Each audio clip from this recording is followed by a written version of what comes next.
Hello bankers, very good evening. स्वागत है आप सभी का हमारे official YouTube channel GIB CIB वाला पर। शाम के 6 बज रहे हैं और आज इस सेशन को शेड्यूल करने के पीछे आपके मई 2025 में शेड्यूल जीआईबी एग्जाम है।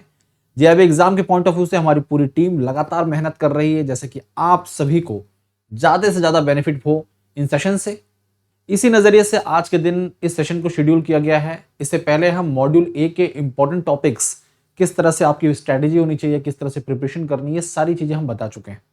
आज हम मॉड्यूल बी की बात कर रहे हैं। Module B paper 4 JAIIB exam retail banking and wealth management. आखिर वो कौन से टॉपिक्स हैं जिनको पढ़कर आप एश्योर हो सकते हैं, अपने आप को एंश्योर कर सकते हैं कि भाई यहां से एग्जाम में क्वेश्चन आ जाएंगे। उन टॉपिक्स को तो करना जरूरी है और इसी नजरिए से इस सेशन को शेड्यूल किया गया है। तो मेरे साथियों, मेरे दोस्तों, आप जितने भी बैंक का सेशन का हिस्सा बने हुए हैं, आप सभी का स्वागत है हमारे प्लेटफॉर्म पर। और आज के दिन का टॉपिक है जीआईबी पेपर 4 आरबीडब्ल्यूएम यानी कि retail banking and wealth management module B के इंपॉर्टेंट टॉपिक्स। मॉड्यूल बी की जब चर्चा की जाती है तो ये सबसे लेंदी मॉड्यूल है और सबसे इंपॉर्टेंट मॉड्यूल है। तो एग्जाम में कौन कौन से क्वेश्चंस पूछे जा सकते हैं, ये समझना और जानना बहुत जरूरी है। तो आज की क्लास की शुरुआत करते हैं। जब आरबीडब्ल्यूएम से संबंधित कौन कौन से टॉपिक्स हैं मॉड्यूल बी से जुड़े हुए जो बहुत ही काम के होंगे, सबसे पहले हमें समझना जरूरी है कि मॉड्यूल बी इतना इंपॉर्टेंट क्यों है। तो मॉड्यूल बी की जब भी चर्चा की जाती है, मॉड्यूल बी इंपॉर्टेंट इस नजरिए से है क्योंकि यहां पर पहले तो नंबर ऑफ यूनिट की संख्या काफी ज्यादा है। तो 1 से लेकर 12 यूनिट यानी कि 12 यूनिट्स इसके अंतर्गत आती हैं और वो 12 यूनिट जो हैं वो बैंकिंग से संबंधित बहुत ही इंपॉर्टेंट कॉन्सेप्ट्स और इंपॉर्टेंट टॉपिक पर बेस्ड है। जैसे कि हम सभी बैंकर्स जो आप सेशन का हिस्सा बने हुए हैं, हम सभी को इस बात का पता है कि भाई हमारे लिए कस्टमर कितना इंपॉर्टेंट है, कस्टमर की नीड कितनी इंपॉर्टेंट है, उसकी रिक्वायरमेंट कितनी इंपॉर्टेंट है। तो शुरुआत कस्टमर की रिक्वायरमेंट से हुई है। उसको समझते हुए हमें प्रोडक्ट डेवलप करने हैं, तो प्रोडक्ट डेवलपमेंट प्रोसेस है। फिर कस्टमर की क्रेडिट स्कोर बहुत मायने रखता है, उसको जो फैसिलिटीज लोन एंड एडवांस की मिलती हैं उस पर, तो क्रेडिट स्कोरिंग है। फिर रिटेल लायबिलिटी प्रोडक्ट्स क्या हैं, असेट प्रोडक्ट्स क्या हैं and so on. At the end recovery of retail loan से लेकर सिक्योरिटाइजेशन प्रोसेस तक ये सारे यूनिट्स यहां पर हैं। तो इस नजरिए से बहुत ही इंपॉर्टेंट है 12 की 12 यूनिट। लेकिन यहां पर हर यूनिट से कुछ ना कुछ ऐसे टॉपिक्स होते हैं जो रिपीटेटिव होते हैं, जो लगातार एग्जाम में क्वेश्चंस बनाते हैं, उन्हें जानना जरूरी है और आज का सेशन उसी पर बेस्ड है। तो हम दोस्तों आपके लिए 1 बाय 1 करके सभी यूनिट से जुड़े हुए जो खास टॉपिक्स हैं उन पर फोकस करने जा रहे हैं। सबसे पहले अगर बात करें, पहला है कस्टमर रिक्वायरमेंट।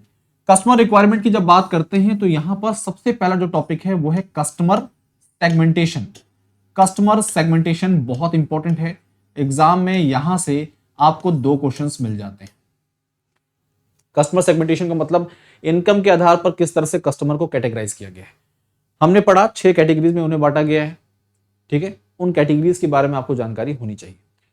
दूसरा जो यूनिट है वो है प्रोडक्ट डेवलपमेंट प्रोसेस। यहां पर 3 टॉपिक्स हैं जो बहुत इंपॉर्टेंट है।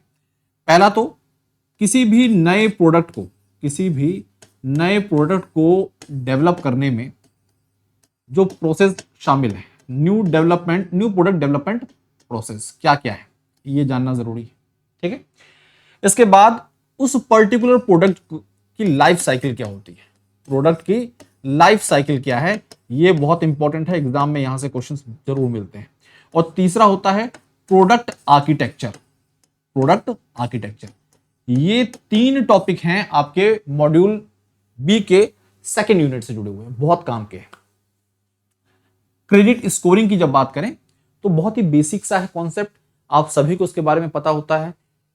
ये आपको इसके इंपॉर्टेंट बातें बस आपको पता है उतना काफी है कि हमारे देश में टोटल क्रेडिट इंफॉर्मेशन कंपनीज कितनी हैं, ये आपको जानकारी होनी चाहिए। 4 हैं तो नाम क्या है उनके, सबसे पहली सीआईसी कौन सी है, क्रेडिट इंफॉर्मेशन कंपनी और रेटिंग एजेंसीज के बीच का डिफरेंस क्या है, साथ साथ में जो क्रेडिट स्कोरिंग होती है, मिनिमम स्कोर 300 है, मैक्सिमम कितना है 900 का है, किस आधार पर यह स्कोरिंग तैयार की जाती है। ये सब कुछ बेसिक बातें जो आपको पता होनी चाहिए, है ना। जनरल टॉपिक है इंपॉर्टेंट रिटेल लायबिलिटी प्रोडक्ट। ये 2 जो आपके यूनिट्स हैं बहुत इंपॉर्टेंट है क्योंकि इसमें टाइप्स ऑफ अकाउंट्स के बारे में जानकारी है, types of loan and advances के बारे में जानकारी है, मोरेटोरियम पीरियड क्या होता है, लोन्स कितने कितने टाइप के होते हैं, है ना, ये सारी बातें यहाँ पर डिफाइन की गई। तो चौथा और पांचवा जो आपका यूनिट है, इसे हम सबसे इंपॉर्टेंट यूनिट के तौर पर कैटेगराइज करते हैं, ठीक है। उसके बाद आता है credit and debit card. Differences पूछ लिए जाते हैं कि टाइप्स ऑफ जो क्रेडिट कार्ड्स हैं वो कितने प्रकार के होते हैं। तो आप सभी को पता है, प्रॉपर्टी कार्ड होता है, को ब्रांडेड कार्ड होता है। जब भी हम बात करते हैं क्रेडिट कार्ड में जो रिवॉर्ड पॉइंट्स होते हैं उनके क्या फीचर्स हैं, टाइप्स ऑफ क्रेडिट कार्ड क्या है, ये सब क्वेश्चन एग्जाम में पूछे जाते हैं। कार्ड नेटवर्क्स के बारे में पता होना चाहिए आपको, जनरल टॉपिक है ना, तो इसलिए बोला ये आम टॉपिक है, इसके बारे में जब पढ़ेंगे तो आपको लगेगा सब कुछ आपको आता है। Remittance project and digitisation of retail banking products, ये जो दो टॉपिक्स हैं आप इनको ऐसे समझ सकते हैं कि यहां पर आप पेमेंट सिस्टम के बारे में पढ़ेंगे और डिजिटलाइजेशन ऑफ बैंकिंग सिस्टम के बारे में पढ़ेंगे। किसके? डिजिटलाइजेशन या digitisation of banking system. NPCI के प्रोडक्ट्स, यूपीआई और बाकी प्रोडक्ट्स के बारे में जानकारी होनी चाहिए। कोई नया अपडेट आया उसके बारे में आपको पता होना जरूरी है, ठीक है दोस्तों। ओके, तो ये इंपॉर्टेंट टॉपिक्स हैं। यहां से यूपीआई से संबंधित नेफ्ट और आरटीजीएस के जो चार्जेस इंपोज होते हैं, इंडो नेपाल रेमिटेंस फैसिलिटी के बारे में पता होना चाहिए आपको। आखिर ईसीएस को रिप्लेस करके इलेक्ट्रॉनिक क्लियरिंग सर्विस को क्यों रिप्लेस किया गया, एनएसीएच को क्यों इंट्रोड्यूस किया गया, एनएसीएच की खासियत क्या है, ये आपको जानकारी होनी चाहिए, ठीक है।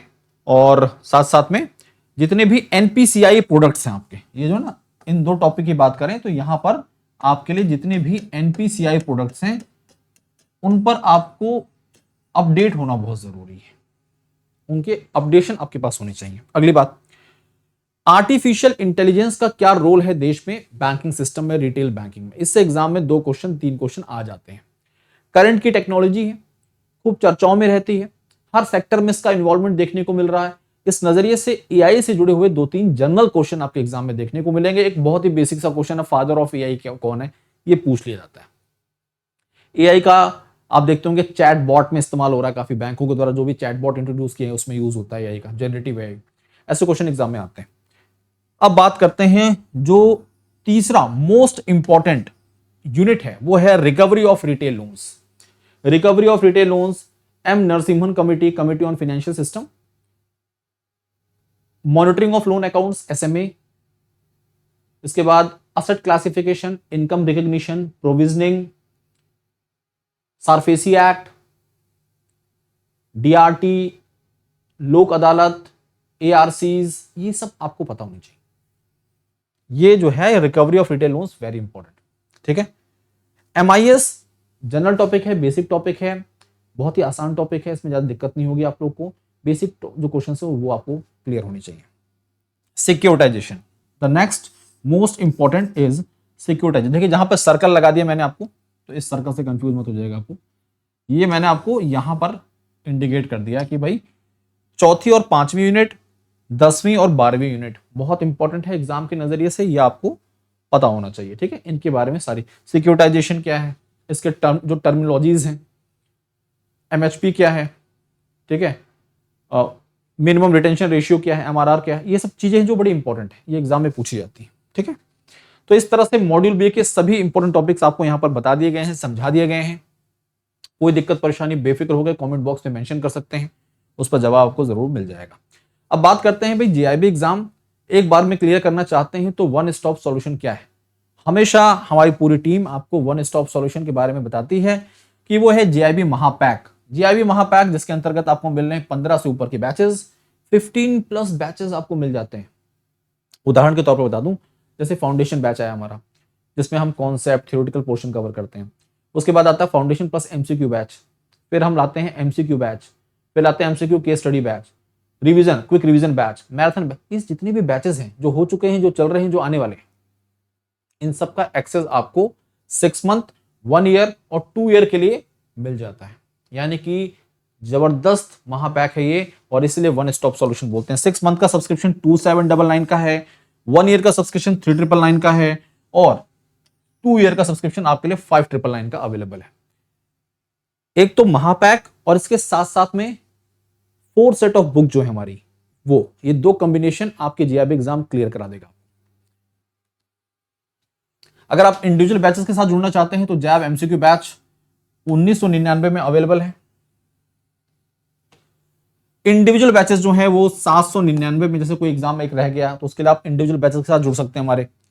इसके अलावा जो बुक्स है हमारे जैब सेट ऑफ 4 बुक्स बहुत ही अफोर्डेबल, बहुत ही क्वालिटी कंटेंट के साथ मात्र 1224 में उपलब्ध हैं। इनके साथ अपने आप को जोड़ लीजिए।